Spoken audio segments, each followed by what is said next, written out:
Halo semuanya, selamat datang dalam pembelajaran sejarah. Dalam memahami sejarah, tidak cukup hanya mengetahui apa yang terjadi. Kita juga perlu memahami bagaimana kita memandang peristiwa tersebut. Inilah yang disebut cara pandang dalam ilmu sejarah. Cara pandang ilmu sejarah adalah sudut pandang atau pendekatan untuk melihat dan menjelaskan peristiwa yang terjadi di masa lalu. Melalui cara pandang sejarah, kita dapat memahami bagaimana suatu peristiwa itu terjadi, mengetahui mengapa peristiwa itu bisa muncul, melihat hubungan antar peristiwa, dan tentu saja dapat mengambil pelajaran untuk kehidupan saat ini. Dalam sejarah, cara pandang adalah pendekatan untuk melihat dan menjelaskan peristiwa pada masa lalu. Ada berbagai jenis cara pandang. Yang pertama, cara pandang diakronis, cara pandang sinkronis, cara pandang kausalitas, dan cara pandang kronologis. Namun, untuk pembelajaran kali ini, kita akan fokus pada salah satu cara pandang, yaitu cara pandang kronologis. Hah? Kronologis? Artinya apa? Terus kira-kira apa itu cara pandang kronologis? Bagaimana sih cara memandang suatu peristiwa dengan kronologis? Nah, untuk mengetahui jawabannya, mari kita simak penjelasan selanjutnya. Jadi, istilah kronologis itu berasal dari bahasa Yunani yang terdiri dari dua kata. Ada kata kronos dan kata logos. Kata kronos sendiri memiliki arti waktu, sedangkan logos berarti ilmu. Jadi dapat disimpulkan bahwa kronologis adalah ilmu yang mempelajari tentang waktu. Kemudian pengertiannya, kronologi adalah ilmu yang digunakan untuk menentukan tempat dan urutan waktu terjadinya suatu peristiwa sejarah. Tatanan kronologis ini dapat ditunjukkan dengan penggunaan garis waktu atau timeline dalam peristiwa sejarah. Tujuan cara pandang kronologis yang pertama itu menghindari anakronisme, kedua memahami urutan peristiwa, yang ketiga menganalisis hubungan sebab akibat, dan yang keempat, mempermudah rekonstruksi sejarah. Untuk memahami cara pandang kronologis, kita akan melihat salah satu contoh nyata dalam sejarah dunia, yaitu konflik antara Palestina dan Israel. Konflik ini sangat panjang dan rumit, sehingga hanya bisa dipahami dengan melihatnya secara runtut berdasarkan urutan waktu. Secara garis besar, konflik Palestina-Israel berawal dari perebutan wilayah. Dari situ muncul berbagai peristiwa penting yang hingga saat ini belum terselesaikan. Konflik ini bukanlah peristiwa yang muncul secara tiba-tiba. Dengan cara pandang kronologis, kita bisa memahami bagaimana awal mula konflik itu muncul, kemudian bagaimana perubahan batas wilayah dari waktu ke waktu, serta kejadian-kejadian penting yang memperburuk atau mempengaruhi hubungan kedua pihak.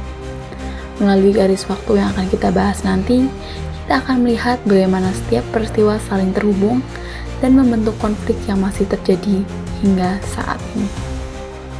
Jadi, melalui cara pandang kronologis, kita tidak hanya mengetahui apa yang terjadi dalam sejarah, tetapi juga mengetahui mengapa hal itu bisa terjadi, serta bagaimana dampaknya hingga masa kini. Sekarang, ayo kita simak bersama garis waktu konflik Palestina-Israel sebagai penerapan nyata cara pandang kronologis dalam sejarah.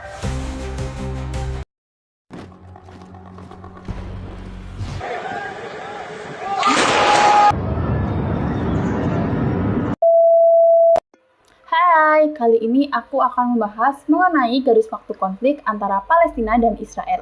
Konflik antara Israel dan Palestina telah berlangsung selama lebih dari 1 abad, dengan titik konflik yaitu adanya deklarasi Balfour pada tahun 1917 hingga perang Israel-Hamas yang baru-baru ini terjadi pada bulan Oktober 2023. Garis waktu ini mengeksplorasi beberapa momen penting dalam konflik dari tahun 1917 sampai konflik yang saat ini sedang terjadi.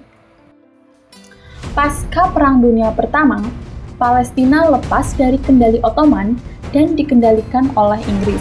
Pada 1917, terjadi deklarasi Balfour yang menyatakan komitmen Inggris untuk menciptakan tanah air bagi orang Yahudi di Palestina. Dengan adanya komitmen tersebut, maka orang Yahudi mulai bermigrasi ke wilayah Palestina.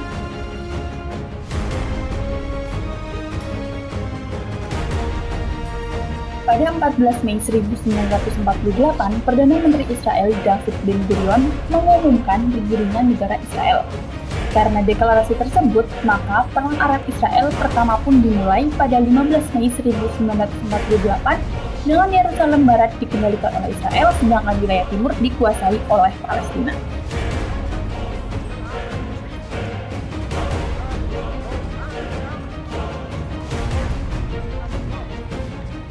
Selanjutnya, pada tahun 1967 terjadi Perang 6 hari dari tanggal 5 sampai 10 Juni 1967, di mana Israel meluncurkan serangan preemptif terhadap negara-negara Arab dan memperluas wilayahnya termasuk tepi barat, jalur Gaza, semenanjung Sinai, dan dataran tinggi Golan. Perang ini dimenangkan oleh pihak Israel.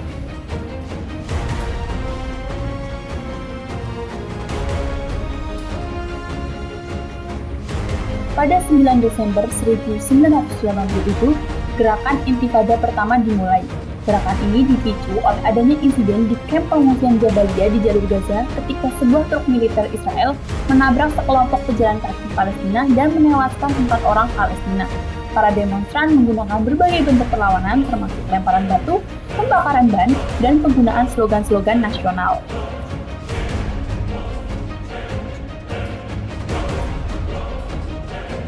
Selanjutnya, pada tahun 1993 terjadi Perjanjian Damai Oslo. Perjanjian ini ditandatangani pada 13 September 1993 di Washington DC antara pemimpin PLO atau Organisasi Pembebasan Palestina yakni Yasser Arafat dan Perdana Menteri Israel Yitzhak Rabin di depan Gedung Putih.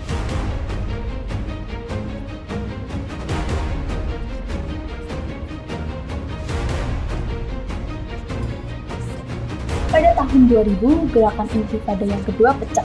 Hal ini dipicu oleh kunjungan kontroversial pemimpin politik Israel yakni Ariel Sharon ke Situl Al-Aqsa di Yerusalem Timur pada bulan September tahun 2000. Kunjungan ini dipandang sebagai provokasi oleh banyak orang Palestina dan protes pun pecah di sekitar Masjid Al-Aqsa.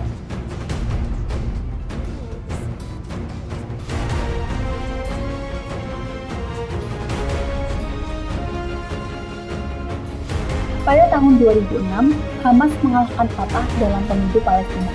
Fatah merupakan sebuah faksi politik Palestina yang didirikan pada tahun 1950-an dan merupakan faksi yang sudah lama dominan dengan Organisasi Pembebasan Palestina atau PLO.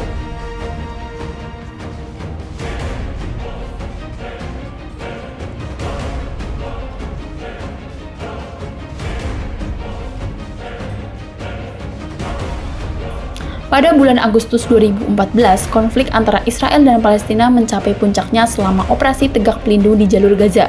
Konflik ini menyebabkan banyak korban jiwa dan luka-luka di kedua belah pihak, dengan korban sipil yang lebih signifikan di wilayah Gaza. Selain itu, infrastruktur di Gaza juga mengalami kerusakan parah, termasuk rumah-rumah, sekolah, dan fasilitas kesehatan.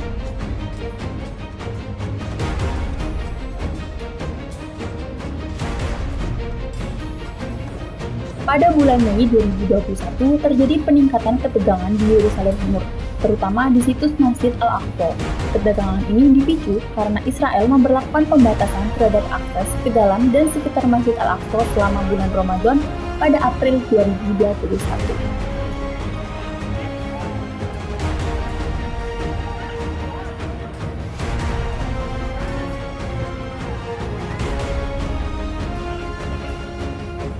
Selanjutnya, yang baru-baru ini terjadi, yaitu pada tanggal 7 Oktober 2023, Hamas melancarkan serangan mendadak yang belum pernah terjadi sebelumnya terhadap Israel. Perang pada bulan Oktober 2023 ini menandai peningkatan paling signifikan dalam konflik Israel-Palestina yang sedang berlangsung dalam beberapa dekade.